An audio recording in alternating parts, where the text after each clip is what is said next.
So I know that Marcus has put in chat that you can only communicate via chat, which is all good.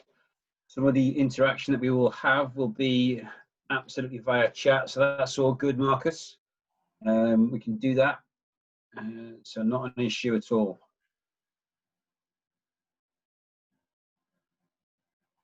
Okay then, we better get started, I guess, haven't we? It's 2 minutes past. Yeah, let's do it. Give it a few more seconds, just in case you have another one or two join.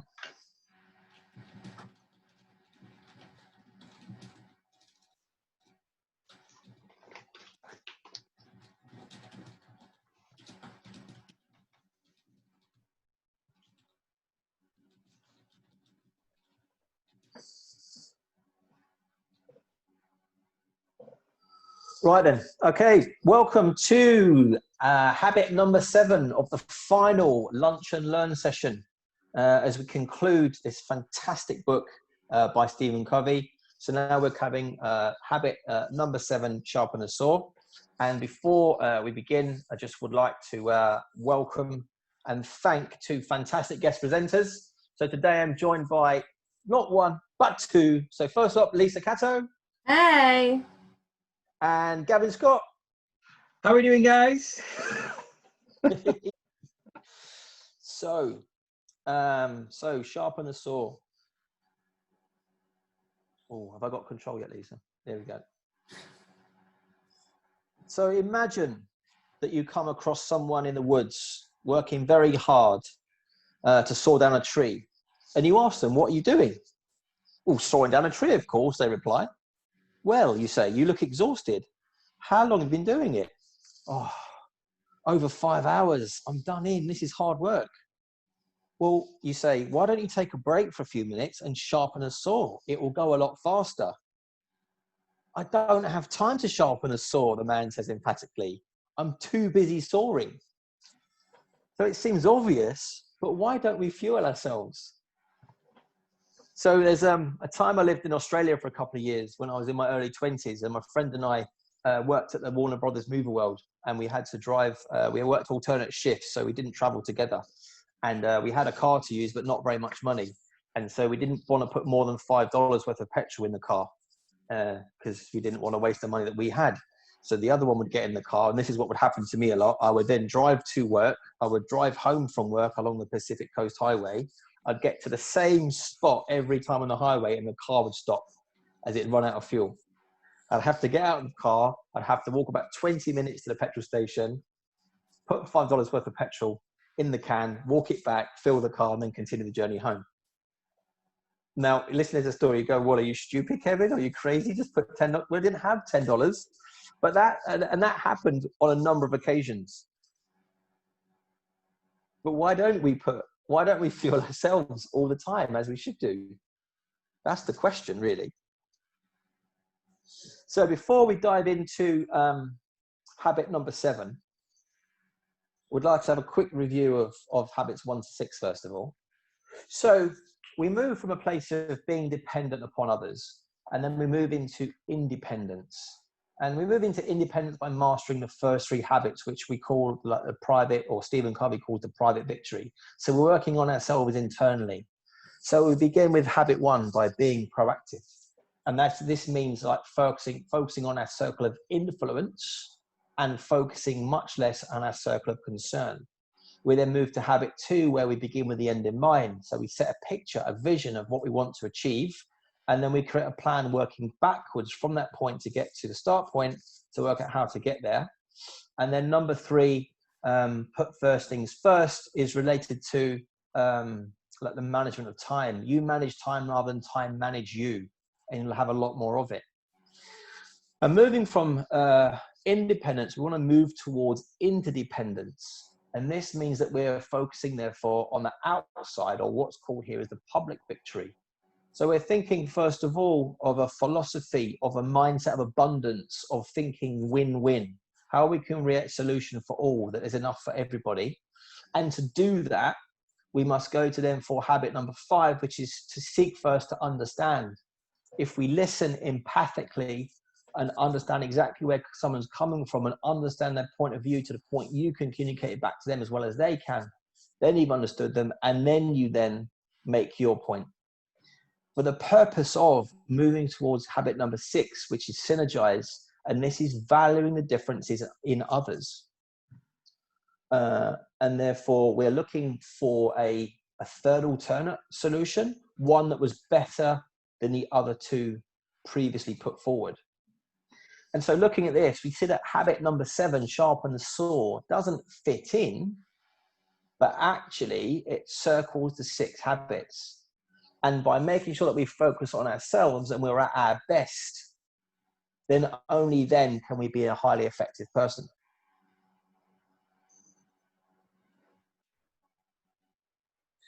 Now, referring back to habit number 3,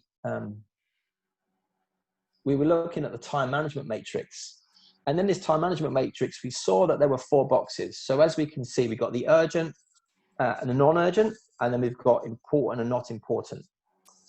And in the red box, those activities, there are things that are impressed upon us or pressed on us. They are not things that we necessarily have a lot of choice over. They're things that need to be done. But if we're not careful and too much exists in this box, then it can cause us to feel anxiety, stress, etc., etc. So Gav, when we delivered this session together a few weeks ago, what was suggested? How much time, or what percentage of time was suggested that we would spend in box 1? Well, listen, let's put it out there and just see how much of this learning is transferred to the guys who've been watching. So, you know, Beverly, Marcus, just using your chat box, just jot down what were the percentages of time that we said ideally we should be spending in box 1, this box of urgent and important. Just whack in the chat box. Now, what's the numbers that you remember from the session that we did way back 5 or 6 weeks ago? Excellent. So Beverly, straight in there between 15 and 20%. Good stuff. And Marcus, to you, what were the percentage of times, is the ideal percentage of time to spend it in quadrant 2? It's not urgent, but it's important. Do you remember that time? How much time I need to spend there? See if he's got a response that he can quickly whack in there. Marcus is got an idea. 15 to 20. 15, as he put that in, that 15 to 20 is come from Beverly for box 1, which was good. And we're looking at box 2 now. And Marcus, have we got a number for box 2? Or Beverly, give us what your number is for box 2 as well. There she is, yes, 65. 65 to 75% of our time should be spent in box 2, quadrant 2. And we know the more time we spend there, the less activity actually moves across into box 1 or quadrant 1. And so, you know, quadrant 2, box 2 is a good place to be, and certainly a place where most of these habits get carried out. And so with Sharpen the Saw, the activities that we're going to share with you in just a moment, they would go into box 2. They would be important but non-urgent, and therefore it's choice. We choose to do them. Now, way back, this is a picture of Abraham Lincoln, and way back he was quoted as saying, "Give me 6 hours to chop down a tree, and I will spend 4 hours sharpening the blade," which relates entirely to what this particular habit is all about. So you may remember when I told a story on one of the previous sessions that I had the opportunity of taking a secondment when I was in corporate to a training manager role, leaving Bromley, Kent to move to Ipswich, Suffolk, and to a completely different type of business, insurance business. So I had this wonderful opportunity, sitting down, thinking it through before I went and made my trip to Ipswich. But I really thought, well, you know, as a training manager, how can I go there and deliver effective training that's going to be relevant and useful and make a difference to the business? And of course, I had an outcome that this was an opportunity, this secondment, that if I did it well, it could lead to a promotion. So as you might remember, I spent some time thinking this through, and then I decided to come up with a plan of dividing these 12 weeks into 2 parts. And the first 9 weeks I was going to spend building relationships, getting to know the managers of the different departments, getting to know the staff in the different departments, getting to know the senior managers and the director, and understanding what the areas, the strengths and weaknesses of the business, so that I could deliver impactful training.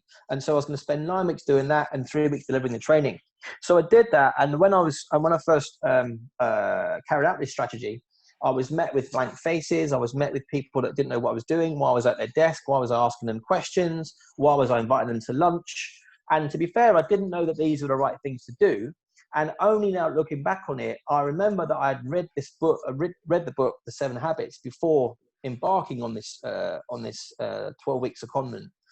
But I didn't remember that actually I was putting into play the 6 habits leading me to that place. So as the story ends, after the 12 weeks, we sat down at the board table, the managing director and the heads of department, and they said to me, Kevin, we would like to offer you promotion. We would like to offer you the position of head trainer for Devitt Insurance. We don't want the lady to come back who was here before. And the reason is because you understand our business better than anyone that's come into this business before.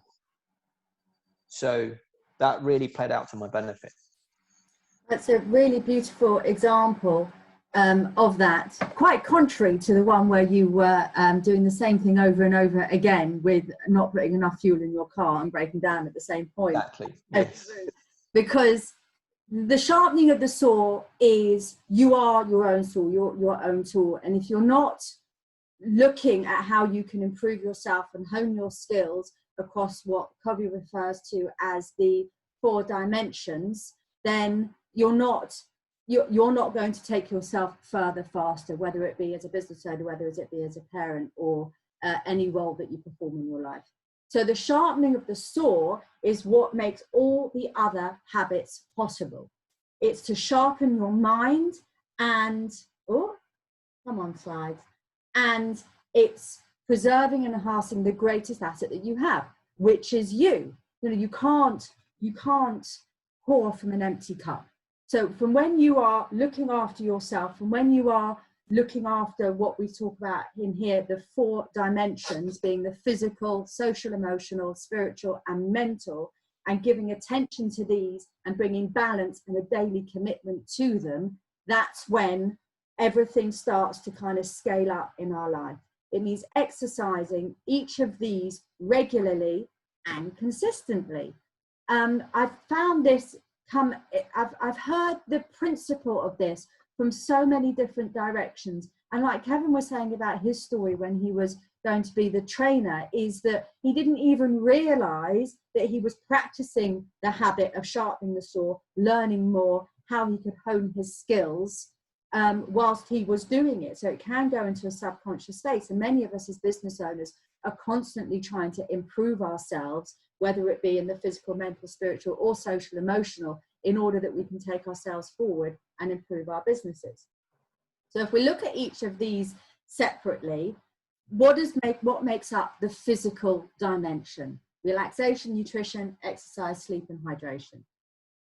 I find it amazing, myself not excluded from this, of how many of us and people I speak to have a resistance to self-care, a resistance to looking after ourselves physically, which I know helps me mentally and spiritually and puts me in a better mood if I'm healthy.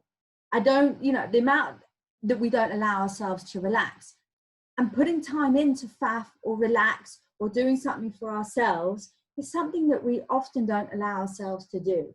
Nutrition, I would hate to actually track how many days I forget to eat lunch and then I'm starving hungry at 4 o'clock, or I haven't prepared meals and I'm not looking after myself. Exercise, that is something that is key massively for me just recently, because I've realized that I've got to do more in order, if I want to be better and keep my body fit and healthy. Sleep is another massive one. Is that how many of us are getting not enough sleep, or not enough good quality sleep, or even not drinking enough water, Kevin and I actually last year did a challenge for ourselves to drink, you know, and keep track of drinking at least 2 liters of water today. And we're big on the teas and the coffees, but you know, how much, you know, how long does that actually stay full for days at a time on my desk? Yeah, Kev, how many of those have you done already today? So yes, bringing our physical well-being into our everyday and giving attention to that consistently and having a daily commitment is what it's all about. And there are some great tools out there for that, whether it's like an Apple Watch or a Fitbit, and I've got a thunder now, Kev, or whether it's the Fitness Pal app to track your nutrition, because trust me, you know, the calories do not fall out of the ginger nut biscuits when you break them in half. They stay right in there. And tracking that and keeping yourself accountable to that as a daily practice. Kevin and Gav and myself are actually on a Fitbit challenge. And what I've found is that being, pathetic. Isn't it really? Being in that, it drives me forward. I was doing a regular kind of 8,000 steps a day. Being in that group and having a little bit maybe of a competitive spirit has pushed me to 10,000 steps a day. And now everyone's pushing themselves and I'm doing more like 15,000 steps a day. And I feel fantastic. And those around you will testify to that. But it's knocked on to the nutrition of feeling good, wanting to perpetuate this and bringing in the daily habit of exercise, nutrition, tracking that, and getting better sleep. What I also love about the Fitbit is it will track your sleep and the quality of your sleep, which has been able to bring in new habits around what's my bedtime routine, how can I improve my deep sleep, am I having a shower before bed, am I watching screens or am I reading, and noticing how I can have control and commitment around improving the physical. All of these are quadrant 2 activities. They are preventative measures which stop us living in the panic of the urgent and important stuff that we get caught up in, because if we're not looking after our health, we're going to get ill. And then all of a sudden we're in quadrant 1 and everything is slightly falling apart around us and we're fighting fires again. So this is a massive preventative quadrant 2 activity. And not having time to do this, oh my God, if your child came in and said they wanted to play catch, you go, sorry, I haven't got time. But if they came in and said they'd hurt their knee and needed help, you would somehow have the time magically. Time is an illusion. And to find time for this and prioritize it, which is really what it's all about, it's a distorted paradigm to say we don't have enough time. You don't have enough time to look after your best asset, you. Is absolutely nuts. The spiritual dimension is about the self-renewal, of renewing your spirit. And I find this, if I go to the beach and I see the waves coming in, you just think the magnificence of the sea, or listening to birdsong, or meditating and being in the present moment, just being really tuned in, of nourishing your soul, of allowing yourself to take that space to be able to feel like you are renewed. I love the expression, the time between stimulus and response, there's the power to choose. I'm lucky enough and grateful enough to have my mother living with me at the moment, and I find myself triggered by all sorts of childhood things. And Kevin and I have spoken about this before when we're talking about Seek First to Understand and the autobiographical questions that Kevin's father asks. That means that he is constantly triggered by stuff of like not being heard.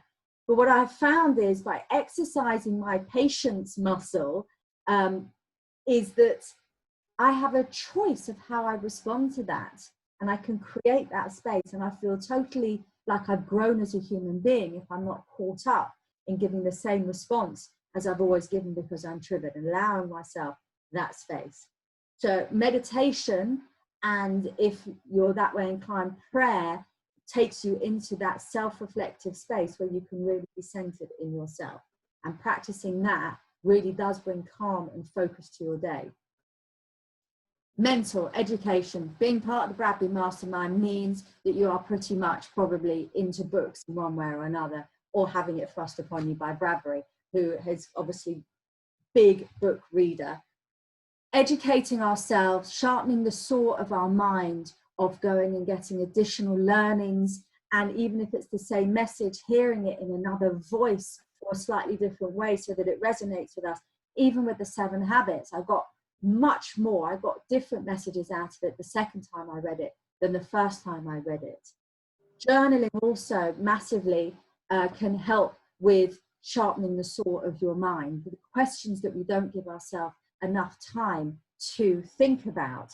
I heard Kevin Cunningham on the Genius Network podcasty thing talk about how he was introduced to thinking time by a guy called Mike Mindell, and he sat down to do it, and he's like, thinking time, I'm going to sit down and think, and he just ended up falling asleep. But going into thinking time with really great questions of how can I achieve this in my life, or why am I being triggered by that, or the great questions for your own life that can really sharpen how you are going about your day-to-day life and educating yourself on your own insights, thoughts and feelings. And also planning time, giving yourself another quadrant to your activity, giving yourself that thinking and that planning time of sharpening the saw, of being strategic about your life and your business. So the mental sharpening of the saw, which we all do as business owners, we're always looking to learn more and we're always looking to improve, whether it's leadership, whether it's marketing, whether it's sales, whether it's being financially literate, or being a better team leader. And just to refer back to a couple of slides before,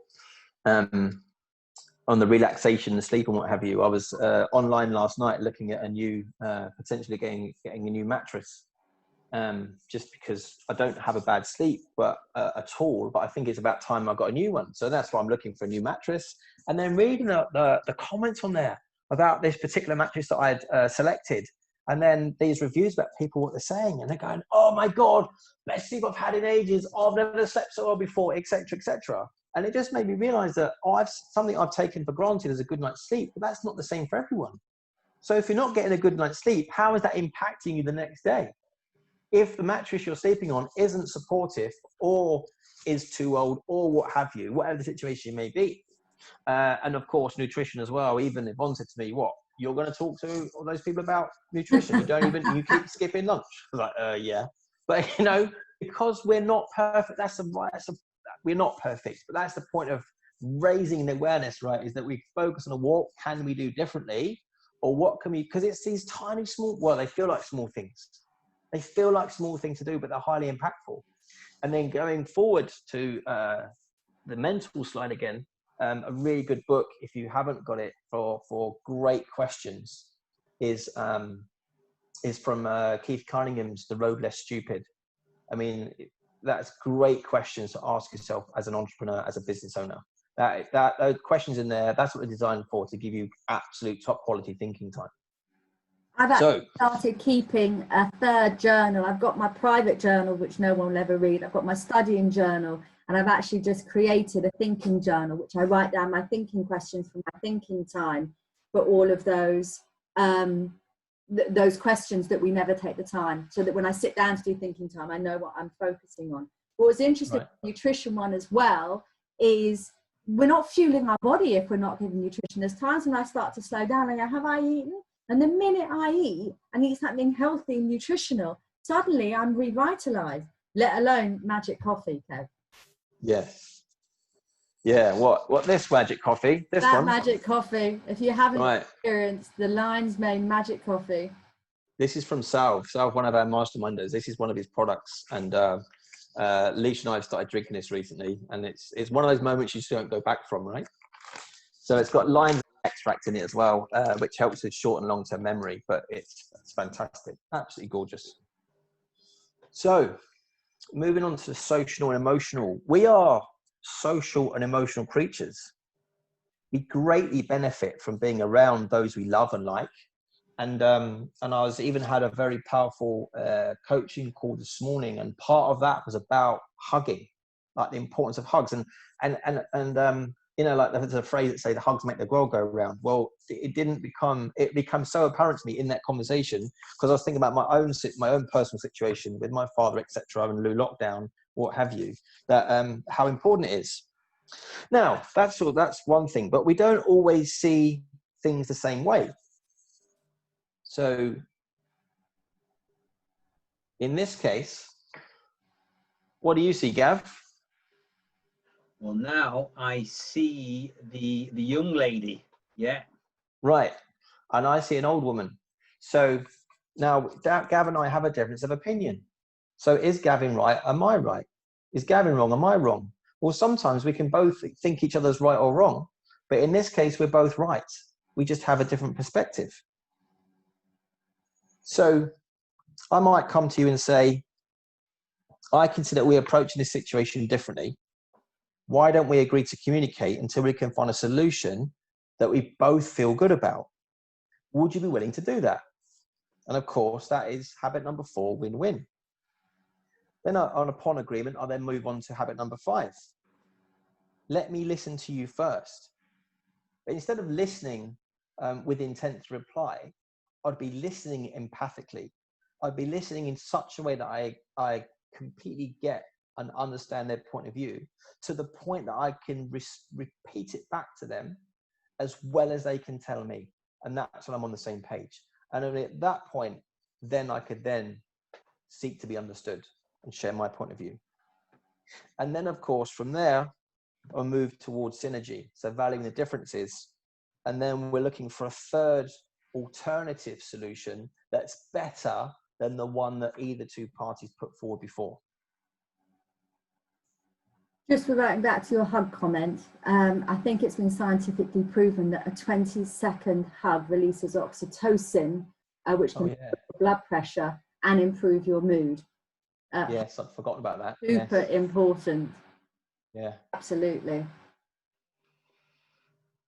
Okay, so let's have a look at, thinking back to Kev's story when he was talking about, often, driving the vehicle and not having enough fuel to get to his final destination. How many of us would actually, not find time to refuel the car? Typically it just wouldn't happen. We always make time to refuel the car. If we don't, we wouldn't get to our end destination. And that's what Sharpen the Saw is all about. It's about finding time and making time to refuel and renew. And too often what we do is we think, I'm a bit busy here, so, I was going to go on a walk today, but I'm just going to have to park that for now. Or I was due to spend a bit of time with the kids, and I've just got this important proposal to get done, so I'm just going to have to park that for now. And so we sometimes neglect the need to spend time renewing and refueling. And Lisa's talked about, the importance of creating balance. And we know that if things aren't in balance, then we're not going to get the high performance that we're looking for. Let me share with you a quick story. When I was 28, one of my key ambitions was to get a sports car. And I saved up enough money to buy an Alfa Romeo 147. It was a great car, red leather seats, loved it. And I went through a period in my life where I never actually drank. I used to always take my friends out, and I used to go, I'll drive. I loved it. I'll drive. One day we were driving down to Wakefield, and I pulled off the motorway, and the steering wheel started to shake. And my mate in the back, James, goes, "Nice car, Gav." I went red. I was embarrassed. I was thinking, what's wrong with the car? Took it to Alfa Romeo, and I said, listen, I bought this car £12,000, and when I go from high speed and I start slowing down, the steering wheel starts to shake. But they couldn't find the fault. He said, we can't find it, Mr. Scott, you have to carry on driving this car. So I did. To cut a long story short, eventually, after going back and forth to this Alfa Romeo dealer, they did this full fault diagnosis, and they managed to find out that there was a small ball bearing missing from the front left wheel, a tiny ball bearing. But what was interesting was that this small ball bearing, it put the whole car completely out of balance. And so the point of the story is that, when it comes to this stuff that we're talking about here, we've got to be thinking about how I can create that level of balance so I'm focused on all of this stuff. So listen, let me just share with you, what's my routine and how do I sharpen the saw on a day-to-day basis? And as I go through some of the things that I do, I'm sure you'll be thinking, yeah, I do that as well. So what's my daily routine? Well, nearly every day during lockdown, I've got up in the morning, done a quick 35 to 40-minute HIIT session with my wife. Each day I try to listen to a podcast or at least read one chapter of the current book that I'm reading. At the moment, I'm reading a book by a guy called Jason Butler. It's called Real Money Stories. It's a great book.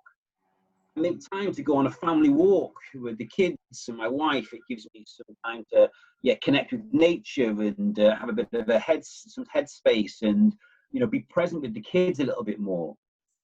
And I'm quite anal about how much TV I watch. Normally me and my wife watch something between 9 and 10.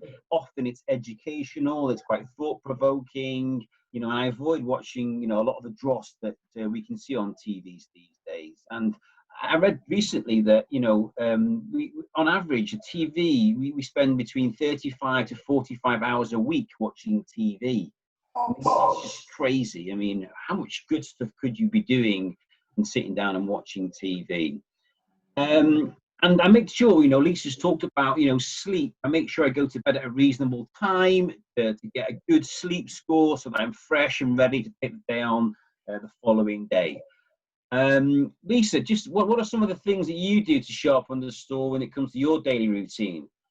About 2 years ago, I discovered the Miracle Morning. Yeah. It's a really nice structure. I'm someone that needs structure. I need something to follow. Otherwise, I get a little bit like, oh, what should I be doing next? Which breaks down your morning, and the idea is that you do this before you kind of start your day so that you go in winning.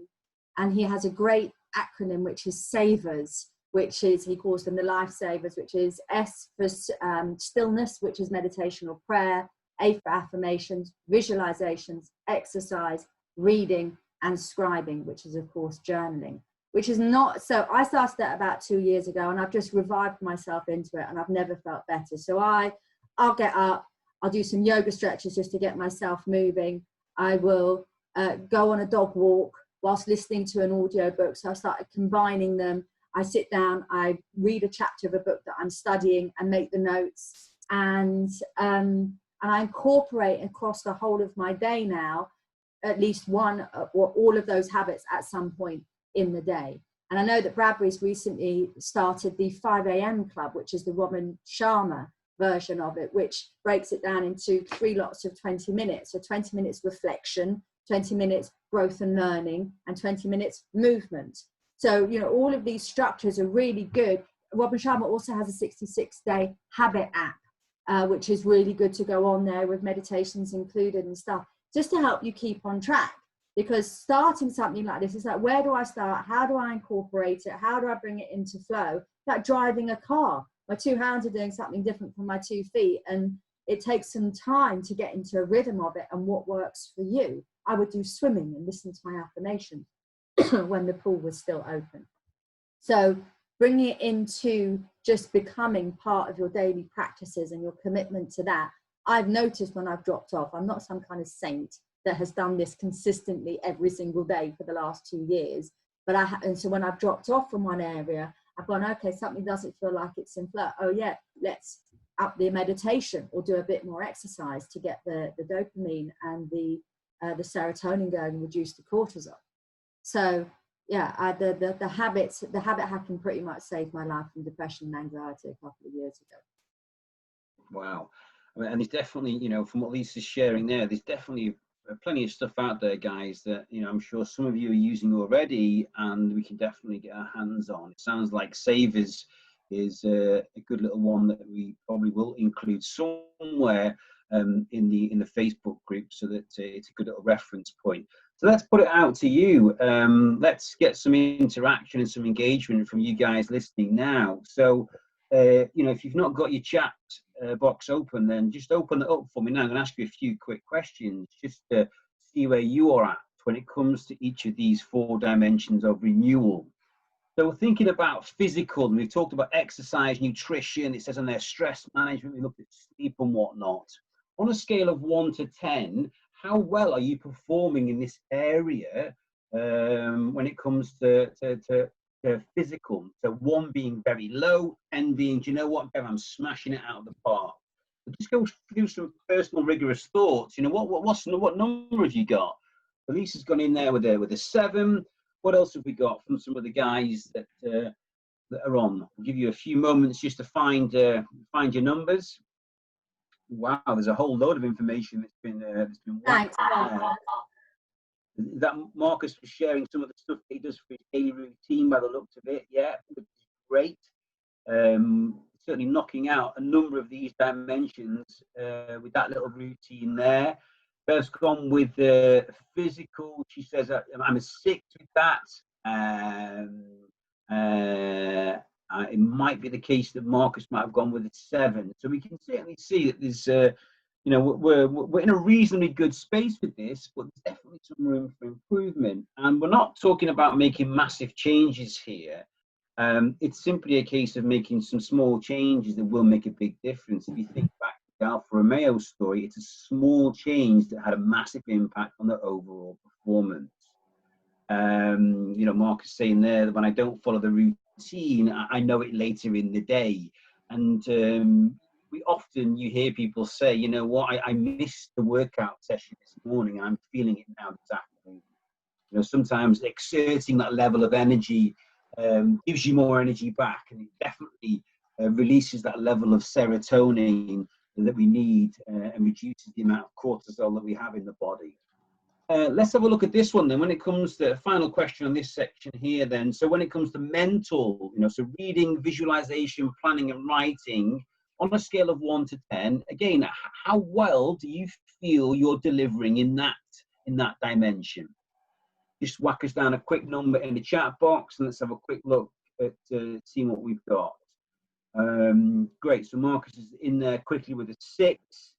Not heard from Alison or Paul or Stephen. Are you guys going to share a number with us? I'm sure Bev's got one that's coming up right away. Oh. So right down there. So Bev's saying 0, and I'm feeling it, and I'm feeling it. I mean, you know, would love to hear, you know, how you're feeling at the moment as a result of not spending enough time on that that whole state there in that mental dimension. And again, Marcus says, you know, it needs to have that level of consistency. And like anything when it comes to this stuff, you've got to be disciplined in terms of the approach that you take. You've got to make that conscious effort and have faith in the process. You might not feel as though you're making much progress early on, but the foundations are certainly being built behind the scenes. And so it's about just sticking with it like anything. Well, it's like the definition of insanity that we had earlier on, which is if you do the same thing over and over again and you expect different results. If you always do what you always did, you'll always get what you always got. So like Marcus is saying, like with the consistency, I totally feel it if I'm not being consistent. And I know sometimes you need a break. Sometimes you can overload, you can finish a book or something, you need to take a break. But I know that that if I'm not advancing forward, that I can feel it in myself and I can feel stagnant.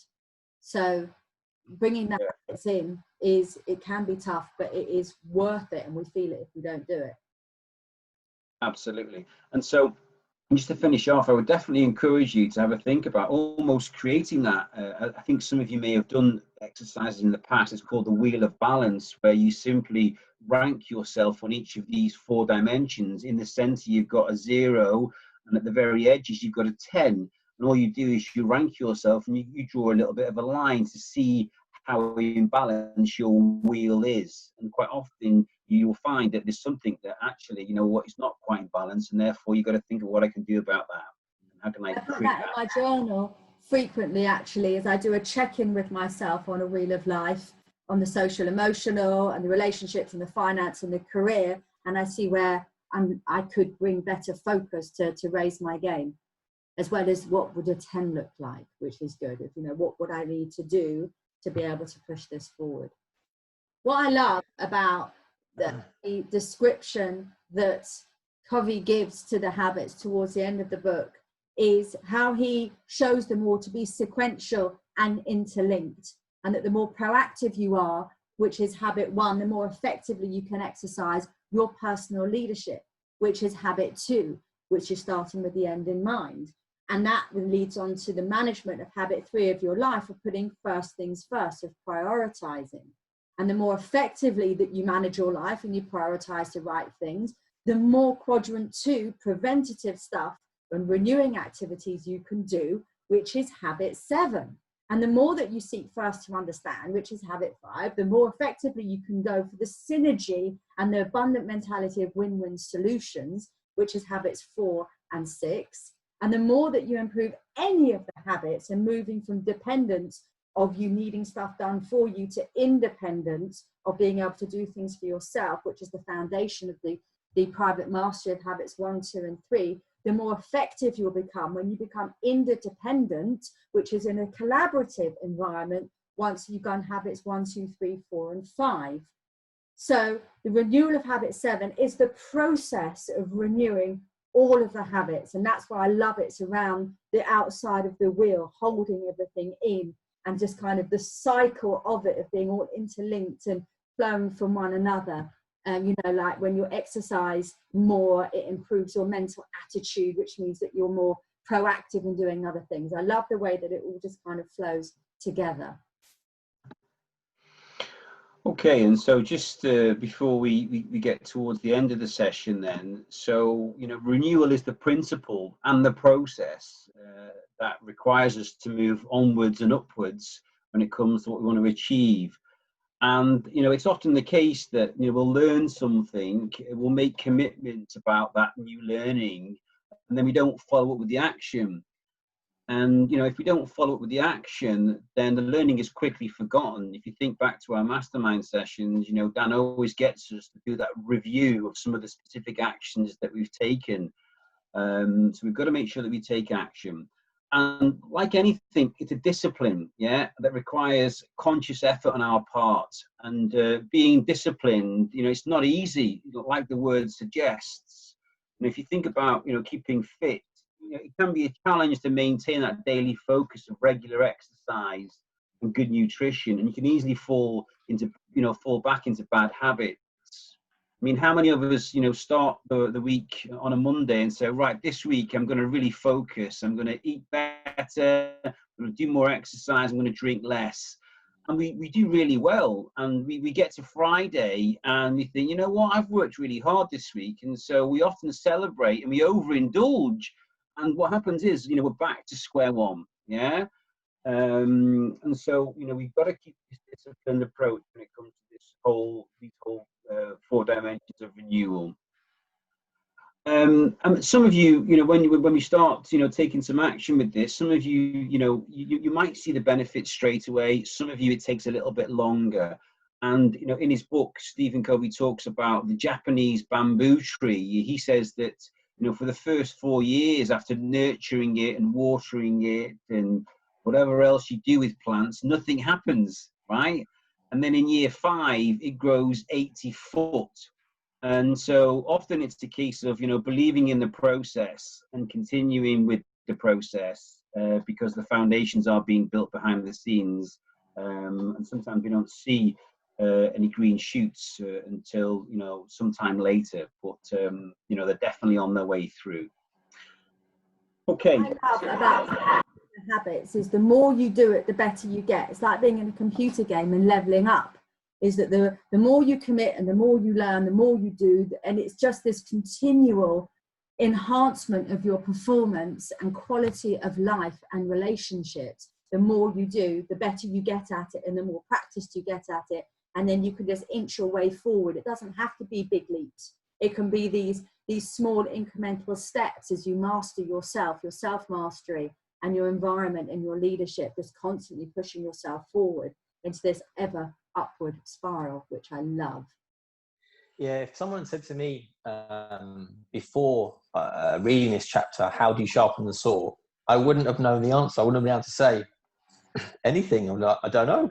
But when you dive into chapter, you realize actually the things you need to do are so simple and so easy to do, and yet they're so massively impactful. And so what I love about this is it's easy to fall now. There's just 4 areas to focus on. That's it. So those times when we're not feeling at our best, when our tank is running a bit empty, and we're not being our most effective, you know, we can look at one of these 4 areas and go, okay, good. What can I do today?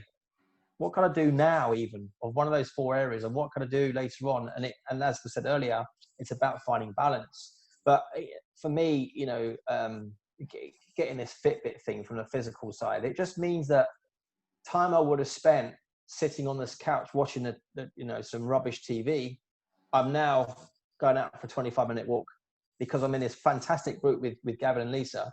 Oh, it's a bit competitive, it's fun, but the point is it's getting me out exercising more, burning calories, and the results is reducing like some weight loss. My heart rate has come down. I'm now measuring how much water I drink, etc., etc. It's had a huge impact on the physical side. Well, it brings it into focus, right? Because if you're sitting on the sofa, you've got no idea how many steps you've done that day. So apps on your phones, if you've got an iPhone and you've kept it in your pocket, it's tracking your steps under the health app, which is part of the iPhone thing anyway. You don't need an iPhone, an Apple Watch or a Fitbit. But it brings it into focus in much the same way for me, and the Fitbit app does this too. You can track your nutrition and you can go, oh, that Haagen-Dazs ice cream has a lot more calories than I thought. I better go for a walk to walk it off. But if we don't make ourselves accountable, we don't bring that commitment, we don't find a way to bring it into focus, then it just kind of washes over us and we're not actually doing anything to take ourselves forward. And it's the accountability thing as well. He's like, you know, if you're going to do a diet, announce it to the world and everyone can support you, like giving up smoking and stuff, as opposed to being a secret eater, because if no one sees you eat the hobnob, then they don't count. And I think as well, even if you have a strength in one of those 4 areas, that if giving it some thought and looking at this now, you then realize that actually, if you've got a strength, say in the physical, then it's easier to focus on what could you do on the mental side, on the spiritual side, and the social emotional side to improve those areas too. Yeah, brings the whole of your life into focus and how much you can actually have a choice to impact it, rather than almost be a victim to it, like we're a victim to time and not having enough of it. It breaks it down really nicely into what can I do to impact my life so that I can be happier and inspire those around me more. So just on that, on the interest of time, very quickly, thinking about those 4 dimensions, you've started to rank yourself on a scale of 1 to 10. Just jot down, if you could move one of those areas just 1 point, go from a 0 to a 1 or from a 6 to a 7, what is it that you need to do? What you need to take action with? Just jot it down in the chat box. Let us know what it is that great question you feel you can do. So just let's see what responses we get from you guys. What's the one thing that you can do to move that score just 1 point further up? Fill in your chat box now. Yeah, so TikTok, we need the countdown music. I can feel some personal rigorous thought taking place in the 4 corners of the UK as we jot down. What's the one thing you're going to commit to that will increase it by 1 point? Do we have any takers?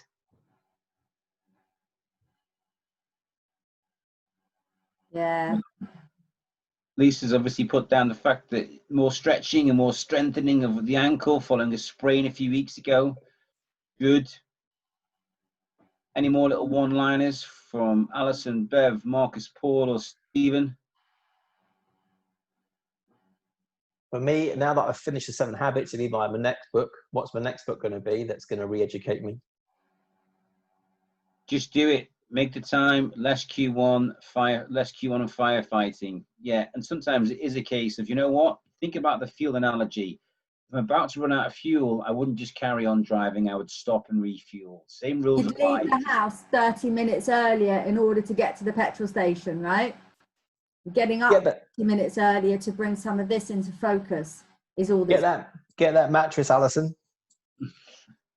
Okay, so there are some suggestions, and we can see them, on the slides now. These are all taken directly from the book. We would strongly encourage you to have a look at them, work through them, take massive action, and see the fruits of your labor come through, whether it's immediate or in the next few weeks and months. So take action with some of those suggestions that we've put on there for you. There's one more, isn't there, at the end, Lise? Yeah, just one there. Okay. So, Kev, I would just like to end today's session and bring the whole series to a close. First of all, with a great deal of thanks to my co-presenters, Lisa, Gavin, and also Steve. To say how much I've enjoyed this, especially working with others, and it's been much more fun than doing it all alone. So the enjoyment level has been huge. I think also the growth that I've experienced and the improved skill level. So if you knew how long it took me to do my first Facebook live, you wouldn't believe it. To today's one with hardly any preparation at all. And for those of you, especially Marcus, who's been on every single one, and Bev's been on a lot as well, that how wooden I was on the first delivery, to the more relaxed style of getting used to this online training. So, there's been a huge amount of growth and improved skill level that I've experienced. And like I said, enjoyment. But what I would really like is for those of you that are still with us and still listening is to think about, from the 6 habits, like, what's your key takeaways? What are your wins? Or what are the things that have stuck in your mind? And the 3 of us would love it if you would post it on the Facebook Mastermind group. So just 7 habits. This is my key takeaway. This is my win. Or my key learning from the last 9 weeks would be wonderful. A wonderful gift from you if you could pop that in there, because it helps all of us. Any final comments, Lisa or Gav? I'm just so grateful to have been part of it, because I don't think I would have reread or refocused on the 7 habits, which I got such an enormous amount out of when I read it first time around 2-3 years ago. I want to go into my personal mission statement, which I still haven't done. I don't know what the resistance is to bringing focus to it, but that's definitely on my list to do. And to be re-inspired by the habits, and having to read them, but read them to teach them and communicate it, like we do in Mastermind, right? When we're preparing for SMM or PMM, we have to prepare our stuff for objectivity for people that have got no foundation in it, and applying that kind of principle to the habits as well, of really having to dive deep, has given it a whole new dimension to me. And I'm really grateful to have had that opportunity to do that. Thank you. And just makes me think. Sorry, Gav. Go for it, Gav. Go for it. I was going to say, hopefully the stuff that we've shared, this stuff is, this is common sense. Often it's not common practice. And, like anything, some of the stuff that we would have gone through, it might not necessarily be new, but it's just having the pig-headed discipline and determination to take the necessary action. Yeah. That's key. So, if you have that pig-headed discipline, and make those small changes will make a big difference. So that's what I'd definitely say. Yes, Alison, not always common sense, but as someone said to me once, the thing about common sense is it's not very common. So, but exactly, yeah, yes. Something I was going to say, but I can't remember what it was now. Anyway, it was just to wrap up, really. Oh yeah, that was it. We're just over a month away of getting back under one roof together. So we don't have to do this social distancing or this online learning training all the time. So we're just over a month away, 21st, 22nd of July, back at SMM. Everyone's buzzing, everyone's excited to get back together. So everyone's really looking forward to it. So yeah, we'll be able to do that soon. Thank you. But in that case then, thank you everyone. Thank you everyone for participating and sharing with us and being on the journey. And yeah, we'll bring you what's next when I've read and picked up the next book. If you think, okay, what can we share next time? But for now, thank you all, and see you soon. Bye. Nice one. Thanks, guys. Take care.